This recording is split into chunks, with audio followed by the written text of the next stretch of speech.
भारतला एक पॉझिटिव्ह आणि balance stand घ्यावा लागणार आहे.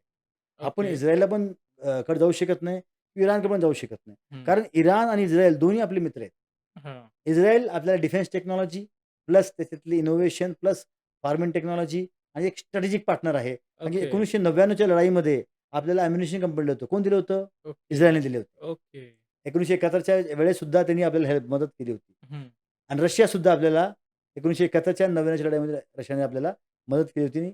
इंडियाची जी पॉलिसी, फॉरेन पॉलिसी आजची जी आहे, हं. सर्वात सुंदर आहे. ओके. आपण पहिले कसं असायचो नेहरूच्या काळात नॉन अलाइन. हं. आम्ही तुझ्याकडे आहे ना, तुझ्याकडे मी कुणाकडे राहणार नाही. अलाइनमेंट नाहीच. आज ओके. कशी आपली मल्टी अलाइन म्हणजे आपण सगळ्यासोबतच आहे.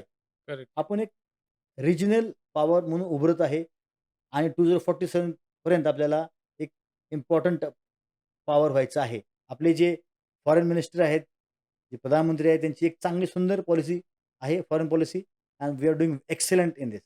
Okay, okay. आणि गॅस म्हणून म्हणतोय, की कालच न्यूजमध्ये होतं, की 1 महिन्याचा गॅस आपल्याला येत आहे. कारण की हं. आपले इराणसोबत चांगले संबंध आहेत. हां. म्हणून इराणने 4 देशाला फक्त तिथे शिप घेऊन जाण्यासाठी सांगितलंय. रशिया, चायना, इंडिया आणि इराक या देशांना त्यांनी ओके. त्यांचे जहाज घेऊन जायला सांगितलेलं आहे.